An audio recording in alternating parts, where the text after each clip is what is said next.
Daal, 30 tahun hidup di Amerika.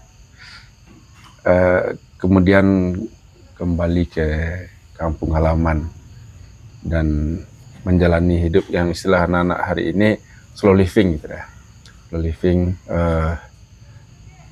bikin kafe, berkebun, dan kemudian berkopi lah gitu. Mungkin bisa udah jelaskan sedikit atau berbicara sedikit Amerika itu seperti apa dan kemudian kenapa balik lagi ke kampung gitu ya. Bisa ya. 30 tahun pernah hidup di Amerika, kini lah hidup di Indonesia balik. Jadi kalau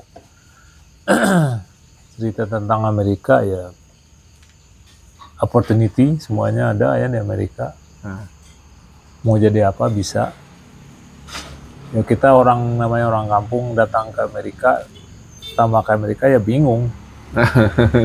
Ya setelah berapa waktu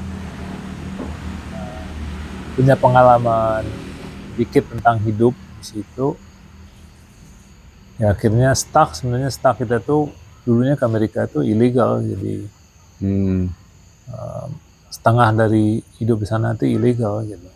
Berjuang lah hidup, datang terus istilah pertama itu mereka tuh terjun payung, masuk ke sana nggak balik-balik, survive itu cari pengalaman, akhirnya ya belajar tentang Amerika.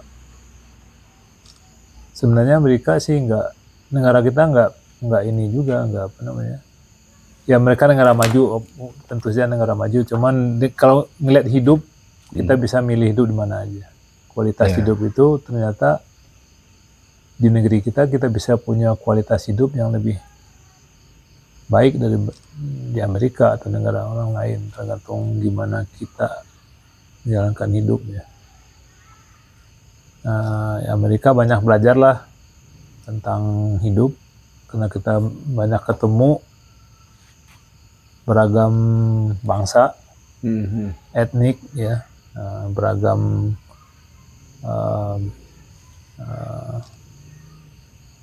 gaya hidup ya yang tersedia dari mulai gembel sampai gaya hidup milioner, kita bisa ngelihat gimana cara hidup orang gitu. Jadi ya itulah mungkin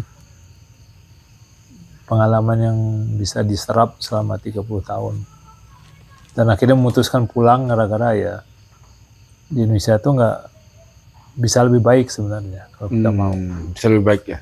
Sorga, negeri kita sorga. Pertama apa yang ditanam tuh pasti numbuh. Ya. Tanah subur, udaranya bagus, rakyatnya bagus. Rakyatnya bisa ya, 30 tahun itu kan bukan waktu yang pendek gitu. Wah enggak, cuman nggak terasa karena kita hidup itu fast moving. Dikejar bill gini, besok bulan depan ada bill lagi, selesai bayar bill lagi. Emang desain hidup di situ begitu. Jadi nggak terasa, taunya udah 30 tahun. 30 tahun aja. 30 tahun kita wow. Gitu. Jadi nggak terasa karena tuntutan hidup. Iya. Nah, artinya kan 30 tahun itu udah berapa kali ganti presiden itu di Amerika. Oh iya. Berarti udah berangkat di awal itu presidennya siapa? Siapa ya waktu itu ya? Tahu kita nggak pay attention siapa ya? 90-an ya? 92. 92. Nggak tahu siapa. Bush atau siapa? Jadi imigran ilegal ini berapa tahun? 20 tahun. 20 tahun. 20 tahun itu pendatang haram. Iya. Ya. Dibilang ilegal ya ilegal di sana, cuman secara legal kita punya surat-surat ini ya, cuman secara status itu kita nggak bisa milih, nggak bisa keluar masuk lah. Tapi kita punya driver license, punya apa namanya, ya kerja sebenarnya ilegal, cuman sebisa-bisanya lah. Iya. Survive hidup gitu. Jadi kemudian pulang kampung, buka kedai kopi. Nah pertanyaannya, why kopi? Sebenarnya kedai kopi ini bukan tujuan pertama, nggak, ini by accident aja. Pulang kampung terus ada kebetulan ada lahan dikit. Pertama itu sebenarnya buat nongkrong anak-anak.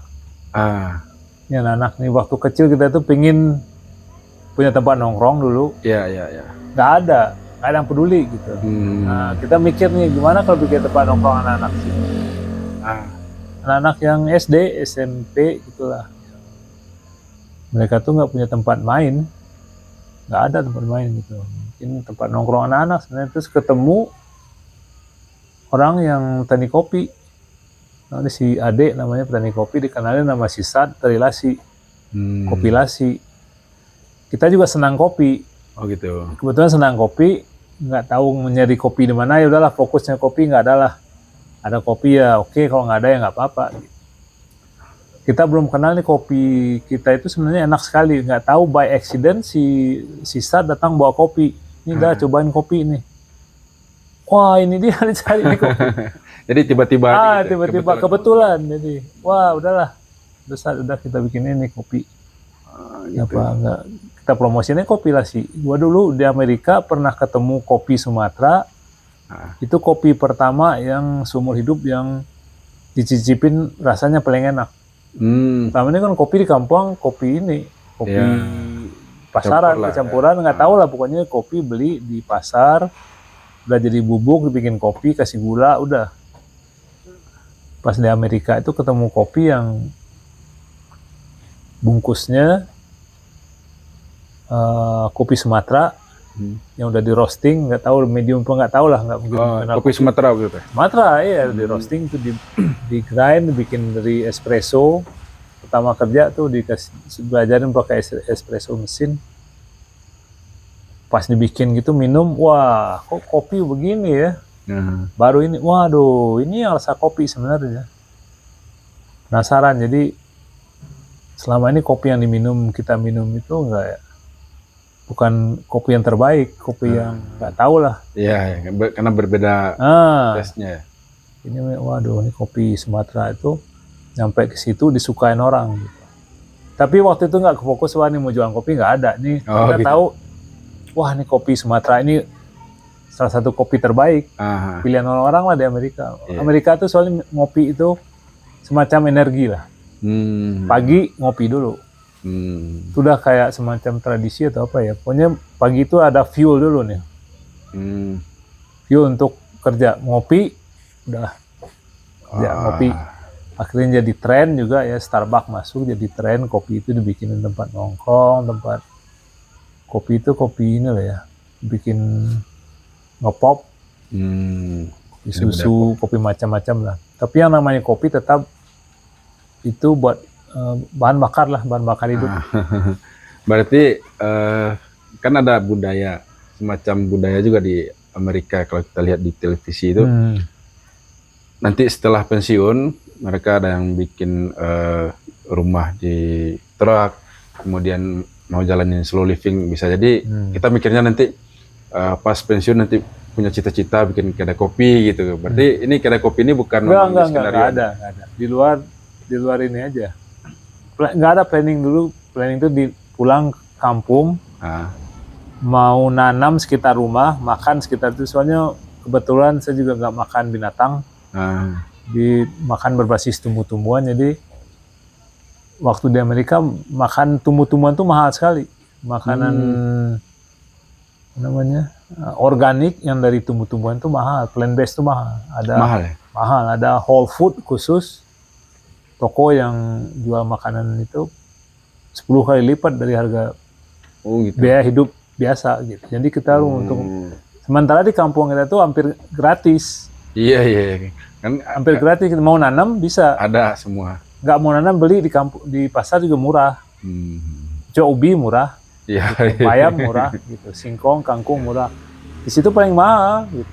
Dari organik itu mahal. Itu mahal, jadi buah-buahan semuanya mahal. Jadi kenapa nggak pulang ke Indonesia dan tanam sendiri?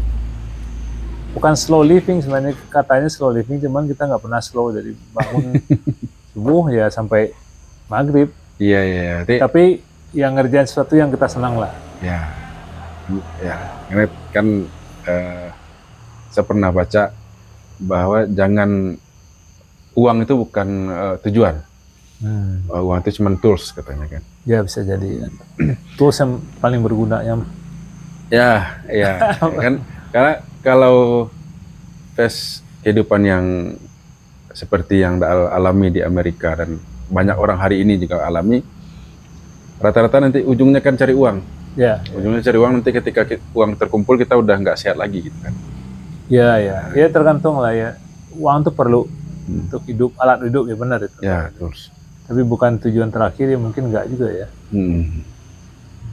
Nyatanya kalau di rumah bisa ini, kalau kita mau hidup misalnya dengan meminimalis uang bisa, bukan nggak perlu uang ya. Ya. Nggak perlu, bisa gitu.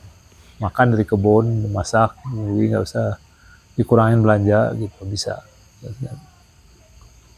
Nah, ini terkait kopi nih dah. Kita kan lagi ngembangin kopi berbasis masyarakat. Perkebunan besar tapi dikelola oleh masyarakat, petaninya perorangan. Nah, menurut Daal yang udah hari ini sudah juga ikut serta dalam dunia perkopian, walaupun itu insidental atau seperti apa insidentalnya, kira-kira gimana menurut Daal pengembangan kopi dan kualitas kopi di daerah kita hari ini dan kedepannya gitu? Potensinya banyak ya.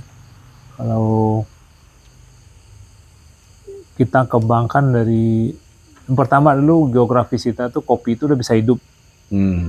Lasi, ketinggian itu udah pas, itu bisa memproduksi kopi berkualitas dan rasanya enak. Dan sekarang udah enak, memang super enak. Sekarang kayaknya kopi yang saya minum selama ini kopi yang terbaik dari Lasi gitu. Sejauh ini bukan kita membanggakan, memang nyari-nyari kopi, tetap aja balik lagi ke sini. Jadi untuk pengembangan kopi itu potensinya banyak, tergantung kitanya aja, tergantung petaninya mau nggak mereka harus tahu dulu kopinya itu kopi yang terbaik, dan mereka harus mengerti gimana kopi terbaik ini bisa dikenal orang dan bisa punya value yang lebih. Mungkin cara pengolahan, pemasaran, kerjasama, kebersamaan mungkin ya, faktor yang paling utama. Informasi, edukasi. Kalau semua petani dapat informasi yang mereka bisa percaya dan mereka tuh diedukasi lah, dikasih tahu informasi sebanyak-banyaknya, apa yang terjadi di luar, apa yang bisa diperbaiki di perkopian, ya bisa maju. Mulai dari petani jadi sampai ke distribusi, sampai ke coffee shop mungkin ya, barista. Dan kopi kan selalu ditemani makanan sampai kuliner. Dan kuliner mungkin nanti diikutin wisata ya. Jadi edit value dari kopi tidak bisa cuman kopi sendiri. Nggak bisa berdiri sendiri. Nggak bisa berdiri sendiri. Bisa berdiri sendiri, cuman nggak maksimum. Mungkin jadi nanti kita kayak Belanda lagi, jadi tukang bersihin kebun kopi. Kopinya dibeli, udah. Ya. Nanti kita bikin pengepul ya. Pengepul dan tukang bersihin kebun kopi, nggak bisa. Kalau kita harus produksi kopi yang punya value yang dihargain orang, dan value itu bisa dinikmati petani, dari petani sampai ke penjual ke pedagang, hilirnya, hulu ke hilir lah. Hulu ke hilir. Dan efek sampingnya itu, orang datang ke sini mau menikmati kopi, sekalian menikmati budaya, kuliner, alam kita yang super bersih dibanding dengan tempat-tempat lain gitu. Jadi kopi mungkin salah satu jalan buat buka semuanya. Ya. Nah, kalau kita tarik waktu lah, sekitar 5 tahun atau 10 tahun ke belakang sebelum Daal pulang, bahwa di Amerika itu seperti apa, kemudian hari ini udah 3 tahun atau 4 tahun dari sini, kemudian ada kopi. Kira-kira ada nggak yang bisa kita match in antara pola yang sudah tumbuh di Amerika contohnya dengan pengembangan kopi kita di daerah sini gitu.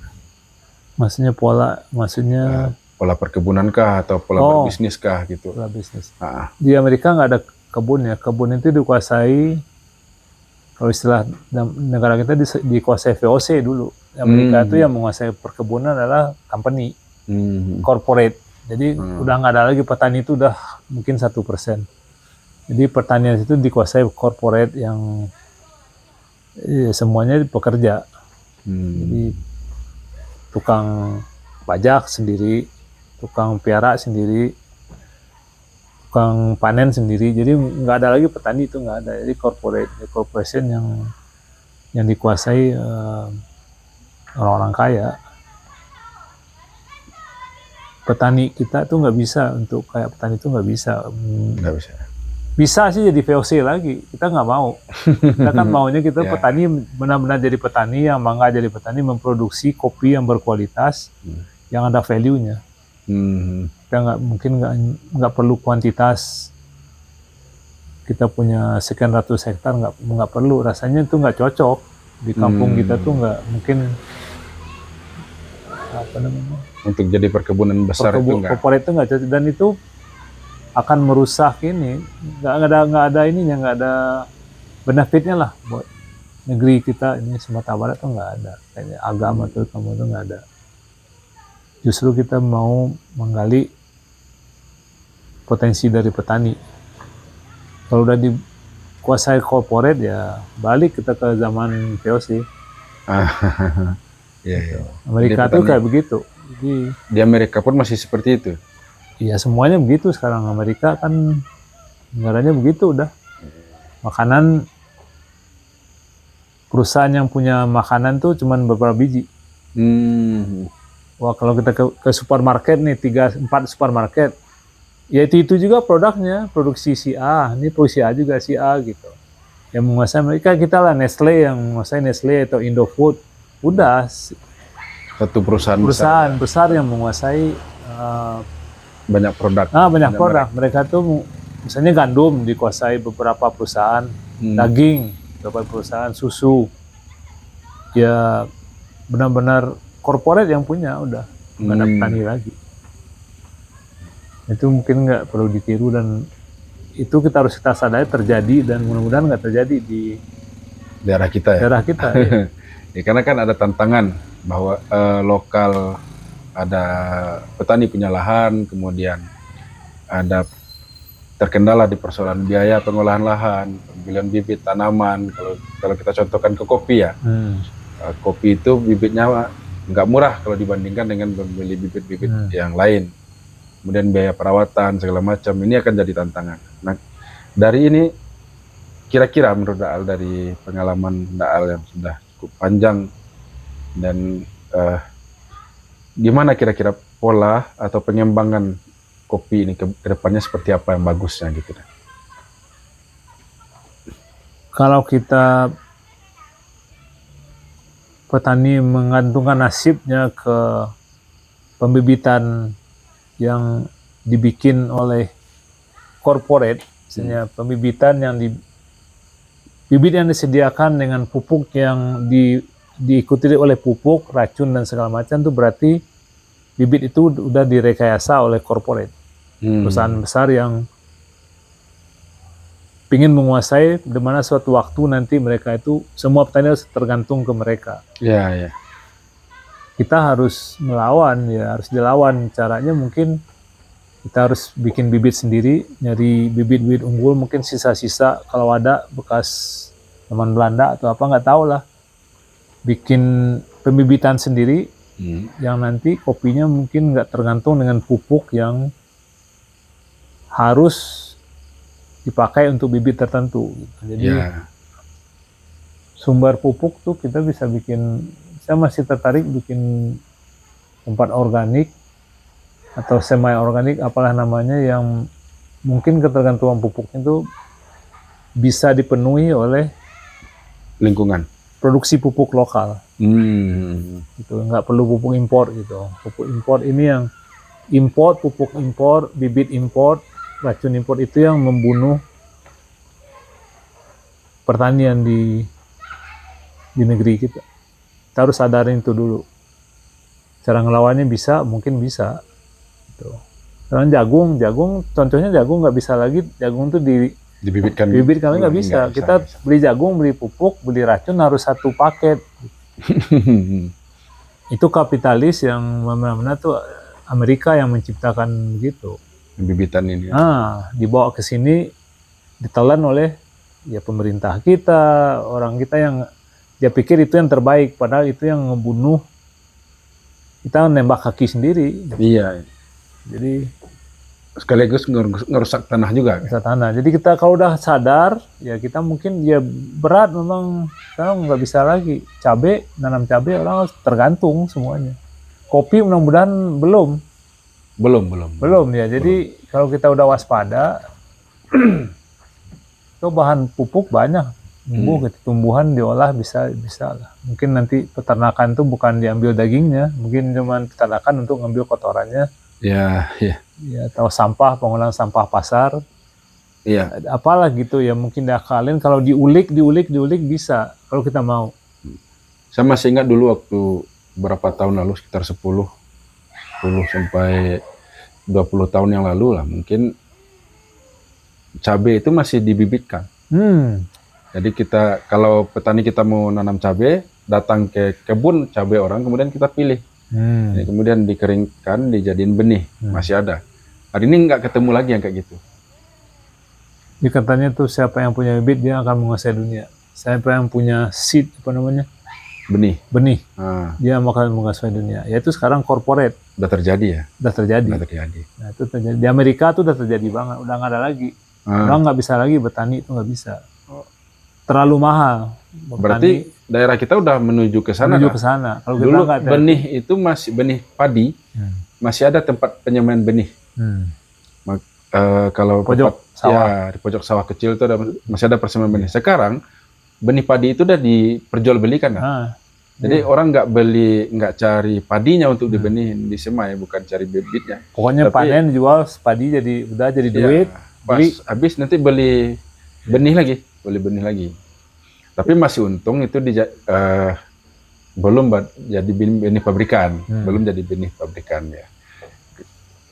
Ya itu tanaman rekayasa, kalau kita nggak hati-hati ya kita tahunnya udah hilang, bibit hilang, benih hilang. Nah itu bahaya. Itu bahaya. Kita kalau udah mulai sadar, kita mungkin nggak tahu lah caranya gimana. Harus nyiapin benih apa aja. Ya. Bukan kopi mungkin ya. Kopi mulailah nyiapin benih jagung kali, atau cabai, terong, simpan. Mungkin di sekolah diajarin, nggak tahu ya caranya gimana. Ya sebenarnya udah dari kebudayaan kita masing-masing udah ada sebenarnya. Menyimpan padi, menyimpan bahan makanan, seperti kalau di Sumatera Barat ada lumbuang padi. Benar sekali. Kalau di Minang ada lumbuang padi, di daerah Jawa ada itu sebuah desa yang sampai hari ini setiap musim panen itu nyimpan padi dia. Bukan nyimpan beras, nyimpan padi sampai panen berikutnya. Itu yang dimati nama orang corporate. Orang-orang yang negara kapitalis yang mau menjadikan orang tergantung ke perusahaan besar. Mereka tuh tergantung ke satu badan yang nyediain benih, pupuk, racun dan semuanya. Itu udah terjadi, bukan udah terjadi sekarang. Lumbuang udah nggak ada. Udah nggak ada lagi. Persiapan padi udah nggak ada. Nggak ada lagi. Padi itu busuk kalau disimpan berapa bulan. Itu didesain sedemikian rupa, bukan kebetulan itu. Kalau kita sadar ya kita harus kerja keras, berbuat sesuatu lah. Terlambat mungkin belum ya. Bagian mungkin udah ada yang terlambat, teman belum kalau mau. Belum, kalau untuk daerah kita masih belum. Masih belum. Nah, perlu mungkin nanti bimbingan dari, tahu lah, mungkin kayaknya kalau sekarang tuh sekolah-sekolah tuh udah ngikutin maunya corporate. Iya, iya, iya. Iya, teori korporat ke sana, orang petani nggak tahu kemana jalannya. Petani tetap aja dari dulu katanya sekolah pertanian tuh membantu petani begini. Kenyataannya petani itu nggak ada yang bahagia sampai sekarang, nggak ada yang ini. Iya. Nggak tahu, Sebuah kehidupannya nggak paradok berubah. lah di negara kita, negara yang mayoritas mengkonsumsi beras, makan nasi, petani padi nggak sejahtera. Nggak sih. Bukan nggak, ini depan rumah waktu itu hasil padi 20 sumpi, yang ke rumah 4 sumpi. Iya, Sampai ke rumah 4 sumpi, sisanya itu bayar utang, racun, pupuk, upah bajak, upah apa namanya, upah panen, ngangkatin, pokoknya sisanya dari upah menempat 4 sumpi. Ya, kalau secara Nggak bisnis sampai, itu rugi ya. Iya, nggak sampai, itu nggak bisa bertahan untuk panen berikutnya. Kalau panen berikutnya tepat waktu. Kalau nggak tepat waktu, ada musim kemarau, udah beli beras. Padahal orang nggak ada yang ini, itu terjadi. Nah, kembali ke kopi nih dah. Jadi kebetulan pola seperti itu kan belum menyasar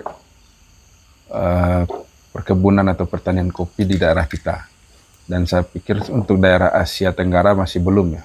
Karena perkebunan yang serba industri di kopi itu di Brazil, serba mesin itu di Brazil. Sehingganya di Brazil itu panen cuma sekali musim, kemudian diganti lagi, sekali musim diganti lagi. Di daerah kita masih belum ada, bahkan untuk kopi dengan sistem sambung pucuk masih belum banyak. Jadi daya tahan kopi ini masih panjang. Kopi ini kemungkinan besar masih bisa menjadi semacam pengganti lumbuang. Kalau di Minangkabau, lumbuang sebagai tabungan ke depan, tapi tidak lagi dalam konteks makanan pokok, tapi sudah menjadi tools tadi, penghasil tools tadi gitu kan. Jadi kalau satu kaum punya pusako tinggi atau aset lah, apalagi di area daerah Agam dengan ketinggian yang cocok untuk masing-masing jenis kopi, saya pikir itu bagus. Kira-kira menurut Daal, kopi ini mungkin nggak kita kembangkan sebagai alternatif lumbuang tadi? Mungkin sekali, Justru bukan beralih makan kopi itu orang ya. Iya, bukan. Sebagai komunitas kopi, kebutuhan kopi itu selalu ada dan udah ada semenjak ratusan tahun. Orang kayaknya nggak ada yang bisa berhenti nggak minum kopi, kecuali mereka itu dilarang dokter. Tapi kopi di mana-mana itu, ya kayak di Amerika tuh kopi itu bahan bakar pertama pagi-pagi gitu. Kayaknya nggak tahu berapa persen, nggak tahu lah, pokoknya tuh tradisinya kalau mau kerja ngopi dulu, kalau nggak ada mampir ke drive-thru, kalau nggak ke gas station, pom bensin, kalau nggak ke donat shop, ke tempat-tempat donat, pasti dia order kopi dulu. Kopi. Bahasanya tuh orang Amerika tuh kan ada waktu, udahlah kopi dalam cup, masukin ke mobil sambil take away di kantor, kopi gitu. Jadi mungkin kopi ini nggak usah mikirin ekspor lah. Di kampung sendiri orang pasti ngopi dulu. Iya. Orang kopi ada di mana-mana. Jadi sekarang kita tinggal mau bawa kemana nih kopi? Mau jadiin aset yang berharga bisa. Ternyata kopi di dunia perkopian ada yang jutaan per kilo, puluhan juta ada gitu. Ya mungkin diikutin, bukan lumbung aja, nanti diikutin dengan yang lain-lain gitu. Kopi dijadiin, misalnya tanah kosong ditanamin kopi, nanti kopi ini bisa disimpan, bisa jadi tabungan lah. Nah, bisa jadi komunitas yang bisa diandalkan lah untuk sumber penghasilan misalnya. Bisa sekali. Bisa sekali ya. Ternyata ya dulu zaman Belanda tuh kopi datang Belanda datang ke sini nyuruh orang minum kopi terus dibawa langsung. Berarti tuh value-nya dari ratusan tahun tuh udah ada. Udah ada ya. Cuman kita nggak pernah menikmati value-nya, yang nikmatin VOC. Sekarang bisa lah, kita kan udah merdeka.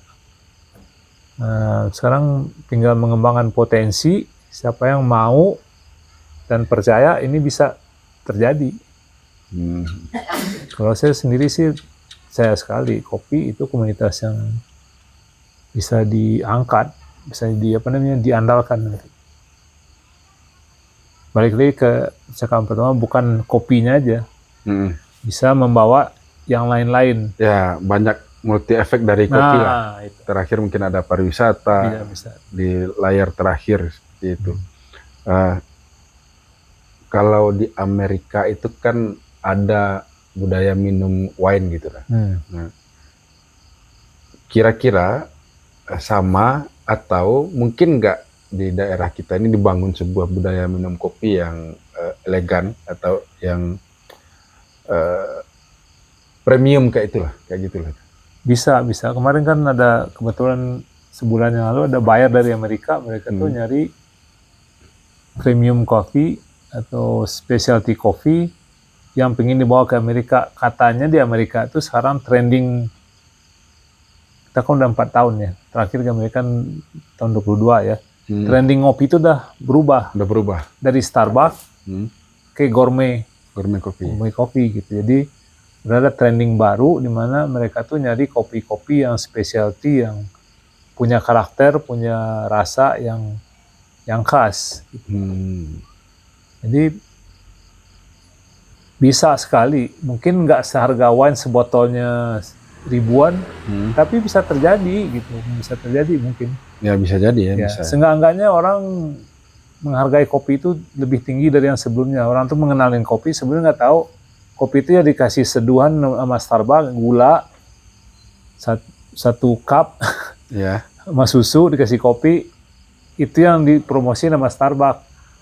Majority dulu orang Amerika, oh ya ini kopi keren, padahal sebelumnya itu nggak begitu. Sebenarnya ada kopi dulu, kopi dari gas station, dari donut shop kayak gitu ya. Tapi katanya sekarang Starbucks tuh udah mulai menurun, jauh merosot dan tumbuh ini nih ya berdasarkan pembeli yang nyari kopi kemarin tuh yang dari Amerika. Dari Amerika. Mereka mau nyari pasaran baru untuk ini. Ya bisa terjadi kayak wine. Kita bikin wine kopi yang orang menghargai itu kayak wine. Oh ini kopinya khas, ini wine-nya khas. Bahkan bikin wine itu kan, wine ada yang ceritanya dan cara pembuatnya begini, rasanya begini. Kita nggak tahu wine, dia cuman kenyataannya begitu. Ya. Bisa sekali. Berarti menjualnya juga butuh story, butuh kualitas, butuh semuanya mungkin. Jadi dari wine kan nggak gampang juga prosesnya.